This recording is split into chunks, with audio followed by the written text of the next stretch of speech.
Hi hello नमस्कार। आजच्या व्हिडिओमध्ये तुम्हा सगळ्यांचं अगदी मनापासून स्वागत करते।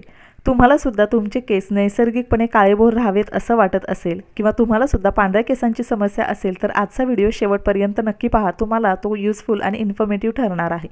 आजकाल ना माझ्या हेअर केअर रूटीनच्या व्हिडिओमध्ये भरपूर सगळ्या समस्या असतात की केस पांढरे व्हायला लागलेले आहेत किंवा केस काळे करण्यासाठी कोणतीतरी घरगुती होम रेमेडी किंवा घरगुती उपाय शेअर करा।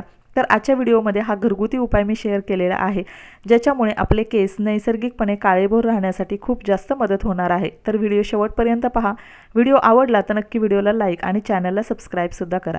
आता खरं सांगू का, जर आपले केस खूप जास्त पांढरे व्हायला लागले असतील आणि त्यानंतर जर आपण उपाययोजना करणार असू तर त्याचे रिझल्ट आपल्याला खूप लवकर मिळत नाही। तर त्यासाठी अगोदरपासूनच आपण आपल्या केसांची अशा पद्धतीने जर काळजी घेतली तर आपले केस छान पद्धतीने काळेभोर राहू शकतात आणि पांढऱ्या केसांची आपल्याला समस्या खूप जास्त प्रमाणात सतावणार नाही। तर चला, आजच्या घरगुती होम रेमेडीसाठी पहिली गोष्ट आपल्याला लागणार आहे ती म्हणजे कलोंजी। आता कलोंजी म्हणजे काय तर कांद्याचं बी, जे की कुठल्याही किराणा मालाच्या दुकानामध्ये किंवा आयुर्वेदिक दुकानामध्ये आपल्याला सहज मिळतं आणि ज्याची किंमत सुद्धा खूप जास्त काही नसते। तर इथं 1 चमचा इतका कलोंजी मी घेतलेला आहे आणि त्यासोबत दुसरी गोष्ट घेतलेली आहे ती म्हणजे कढीपत्ता। आता कढीपत्ता सुद्धा केसांच्या आरोग्यासाठी भरपूर जास्त फायदेशीर आहे, हे आपल्या सगळ्यांना माहितीच आहे। पण कलोंजी, कढीपत्ता या सगळ्या गोष्टी आपण वापरतो त्याच्यामुळे काय होतं, आपल्या केसांना नैसर्गिकपणे काळेभोर राहण्यासाठी, केसांना चमक येण्यासाठी खूप जास्त मदत होते। तर आता या 2 गोष्टींनंतर तिसरी गोष्ट मी इथं ॲड करते ती म्हणजे गवती चहा। आता गवती चहा सुद्धा केसांसाठी खूप जास्त फायदेशीर असतो। आता माझ्याकडे गवती चहा अवेलेबल आहे म्हणून मी गवती चहा घेतलाय। जर तुमच्याकडे गवती चहा अवेलेबल नसेल तर कोणताही हर्बल टी जो तुम्ही वापरता त्याचं 1 पाउच तुम्ही वापरलं तरी सुद्धा चालेल। तर व्यवस्थित गवती चहा स्वच्छ धुवून व्यवस्थित इथे कट करून घेते। आता गवती चहामध्ये काय होतं, अँटी फंगल आणि अँटीबॅक्टेरियल गुणधर्म असतात ज्याच्यामुळे ना आपल्या स्काल्पचं, टाळूचं आरोग्य स्वच्छ आणि क्लीन ठेवण्यासाठी मदत होते। आणि आपल्या सगळ्यांना माहिती आहे केसांच्या आपल्या सगळ्या समस्या असतात तर त्या टाळू जर आपली अस्वच्छ असेल, कोंडा झालेला असेल तर त्यापासून तयार होतात। त्यासाठी आपलं स्काल्प क्लीन असणं खूप जास्त महत्त्वाचं आहे। तर या तिन्ही गोष्टी वापरून आज आपण तयार करणार आहोत एक अगदी झटपट होणारा हेअर स्प्रे। तर आता हेअर स्प्रेसाठी इथं मी 1 ग्लास स्वच्छ पाणी घेतलेलं आहे। केसांसाठी आपण जेव्हा होम रेमेडी करतो तेव्हा पाणी शक्यतो बोरचं वापरायचं नाही। बोरचं पाणी असेल तर आपल्या केसांना खूप जास्त नुकसान होऊ शकतं। आता व्यवस्थित मी 1 ग्लास इतकं पाणी घेतले आणि या पाण्यामध्ये आपल्याला हे जे तिन्ही घटक आहेत कलोंजी, कढीपत्ता आणि गवती चहा व्यवस्थित मिक्स करायचं आहे आणि मिक्स केल्यानंतर 5 ते 10 मिनिटं हे तसंच ठेवून द्यायचे। आता 5 ते 10 मिनिटांमध्ये याच्यामध्ये जास्त काही प्रोसेस होत नाही पण ते व्यवस्थित एकमेकांमध्ये सेट होतं। आता 5 ते 10 मिनिटं हे व्यवस्थित मिक्स केल्यानंतर आपल्याला गॅसवरती हे व्यवस्थित उकळवून आणि आटवून घ्यायचं आहे। सुरुवातीला गॅस हाय ठेवायचा आहे आणि जसं याला उकळी येईल किंवा हे गरम होईल त्यानंतर ना आपल्याला गॅस अगदी लो करायचा आहे। अगदी मीडियम केला तरी चालेल किंवा लो केला तरी चालेल आणि 15 ते 20 मिनिटं छानपैकी याला आटवून घ्यायचं आहे। जेणेकरून काय होईल, जर आपण 1 ग्लास पाणी घेतलं असेल तर साधारणतः ते अर्धी वाटी किंवा एक अर्धा ग्लास इतकंच पाणी आपल्याला लागणार आहे। आपण आपल्या केसांनुसार पाणी कमी जास्त करू शकतो, म्हणजे आठवल्यानंतर पाणी कमी जास्त करू शकतो।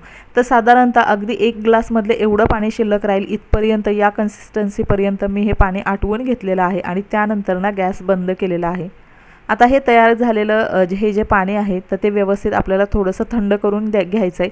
खूप जास्त सुद्धा आपल्याला थंड करायचं नाही, नॉर्मल रूम टेम्परेचरला येईल इथपर्यंत आपण थंड करून घ्यायचं आहे जेणेकरून ते थोडंसं कोमटसुद्धा लागेल हाताला। आता हे थंड केलेलं पाणी आहे गाळणीच्या मदतीनं आपल्याला व्यवस्थित हे गाळून घ्यायचं आहे। आता गाळून घेतल्यानंतर हे शिल्लक राहिलेलं जे मटेरियल आहे म्हणजे कढीपत्ता, कलोंजी आणि त्यानंतर आपला जो गवती चहा आहे तर हा आपण हेअर मास्क म्हणून सुद्धा वापरू शकतो। याच्यामध्ये मेथीदाणे वगैरे अशा पद्धतीनं टाकून किंवा मेथीदाण्याची बारीक पावडर असते त्याच्यामध्ये हे टाकून आपण हेअर मास्क सुद्धा बनवू शकतो। पण आता मी हेअर मास्क नाही, मी फक्त हेअर स्प्रे माझ्या केसांवर अप्लाय करणार आहे कारण खूप जास्त पाऊस सुरू आहे त्याच्यामुळे हेअर मास्क मी सध्या जास्त वापरत नाही कारण तो सुकण्यासाठी सुद्धा खूप जास्त वेळ लागतो। तर त्यासाठी मी आज माझ्या केसांवर हा हेअर स्प्रे अप्लाय करणार आहे। तर चला, आता हे थोडंसं थंड झाल्यानंतर ना आपल्याला एका स्प्रे बॉटलमध्ये भरून घ्यायचं आहे। आता स्प्रे बॉटलमध्ये भरल्यानंतर काय होतं, आपण आपल्या केसांवरती जेव्हा पूर्ण केसांच्या लांबीवरती, हेअर लेंथवरती हे अप्लाय करतो तर स्प्रे बॉटलमध्ये असल्यानंतर आपल्याला केसांवरती ते अप्लाय करणं खूप इझी जातं कारण हातावर घेऊन अप्लाय करताना आपल्या केसांवर ते व्यवस्थित लागत नाही। तर त्यासाठी एका स्प्रे बॉटलमध्ये आपण भरून घ्यायचं आहे। आता माझी रेग्युलरची जी स्प्रे बॉटल आहे ती बाळानं खेळण्यासाठी घेतली, त्यासाठी माझ्याकडे दुसरी ही स्पेअरमधली जी स्प्रे बॉटल आहे तर ती मी यूज केलेली आहे। तर चला अशा पद्धतीनं हे केसांवरती आपल्याला अप्लाय करून घ्यायचं आहे। आता हे साधारणतः एवढी जी बॉटल आहे एवढं हे हेअर स्प्रे माझं तयार झालेलं आहे। आता ही हेअर स्प्रे बॉटलमध्ये भरून ठेवलेलं आहे हे मी पाणी, आणि थोडंसं पाणी तुम्ही बघताय हे वाटीमध्ये मी शिल्लकसुद्धा ठेवलेलं आहे। तर आता हे वाटीमध्ये ठेवलेलं पाणी आहे तर ते थोडंसं कोमट आहे, आणि याच पाण्यामध्ये मी आता तुम्हाला जे कुठलं ऑइल सूट होत असेल किंवा आवडत असेल, जे तुम्ही तुमच्या केसांना लावत असाल, ते साधारणतः अर्धा किंवा पाऊण चमचा या पाण्यामध्ये आपल्याला ॲड करायचं आहे। आता हे जे शिल्लक ठेवलेलं पाणी आहे तर हे पाणी मी स्पेशली माझ्या टाळूसाठी वापरणार आहे, जेणेकरून काय होतं व्यवस्थित याच्यामध्ये तेल टाकल्यामुळे आपल्या टाळूला म्हणजे केसांच्या मुळांना मजबूतीसुद्धा मिळते, आणि दुसरी गोष्ट म्हणजे आपल्या केसांच्या ज्या समस्या असतात त्या आपल्या स्काल्पमधून किंवा टाळूपासून सुरू होतात, तर आपलं स्काल्प व्यवस्थित क्लीन असणं खूप जास्त गरजेचं आहे। आणि हे जे घटक आहेत हे याच्यामुळे आपल्या केसांना राहण्यासाठी, केस काळे राहण्यासाठी खूप जास्त मदत होते। आणि त्याचमुळे हे जे पाणी मी तयार केलेलं आहे हे मी पहिलं माझ्या केसांवरती टाळूवरती अप्लाय करणार आहे, आणि स्प्रे बॉटलच्या मदतीनं मी पूर्ण हेअर लेंथवर सुद्धा ते अप्लाय करणार आहे। तर आता हे तयार केलेलं वाटीमधलं पाणी आहे ते तुम्ही बोटांच्या मदतीनं किंवा कॉटनच्या मदतीनं किंवा ड्रॉपरच्या मदतीनं तुमच्या केसांवरती अप्लाय करू शकता। आता तुम्ही या ठिकाणी कन्सिस्टन्सी बघू शकता, थोडंसं तेल टाकल्यामुळे हे याला थोडासा चिकटपणा आलेला आहे, आणि आपल्या केसांवरती सुद्धा आपल्याला हे व्यवस्थित अप्लाय करता येतं। तर चला आता जेव्हा पण आपल्याला केस धुवायचे त्याच्या अर्धा तास अगोदर हे आपल्याला केसांवरती अप्लाय करायचं आहे, पण त्या अगोदर केस व्यवस्थित डिटँगल केसांमधला गुंता काढून घ्यायचा आहे, आणि त्यानंतर व्यवस्थित हे केसांवरती अप्लाय करायचं आहे। आता सुरुवातीला टाळूच्या भागावर व्यवस्थित अप्लाय करायचा, हलक्या हाताने मसाज करायचा, आणि त्यानंतर स्प्रे बॉटलमध्ये मी जे हेअर स्प्रे भरून ठेवलेला आहे तर तो मी माझ्या केसांच्या हेअर लेंथवर सुद्धा अप्लाय करणार आहे, जेणेकरून स्प्रे बॉटलमध्ये भरून ठेवल्यामुळे ना केसांच्या लांबीवर म्हणजे केसांच्या पूर्ण जेवढे तुमचे लांब केस आहेत त्याच्यावरती अप्लाय करणं खूप जास्त इझी होतं।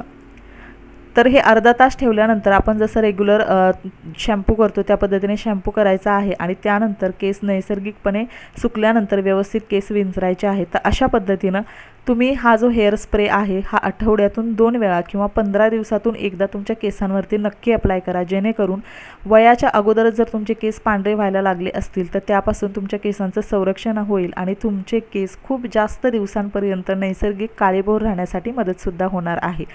त्याचसोबत आपल्या केसांची गळती कमी करून त्यांना मजबूत आणि चमकदार बनवण्यासाठी सुद्धा तितकाच इफेक्टिव्ह आहे। तर चला अशा पद्धतीनं तुम्ही हा हेअर की तुमच्या केसांवरती अप्लाय करा। तर आजचा व्हिडिओ मी इथंच एंड करते। आय होप व्हिडिओ तुम्हाला आवडला असेल, युजफुल आणि इन्फॉर्मेटिव्ह ठरला असेल। तर व्हिडिओ शेवटपर्यंत पाहिल्याबद्दल मनापासून धन्यवाद। पुन्हा एकदा भेटूया अशाच एका नवीन व्हिडिओमध्ये। जर तुम्हाला व्हिडिओ आवडला तर नक्की व्हिडिओला लाईक आणि चॅनलला सबस्क्राईब करा। Thank you so much. Bye bye, take care.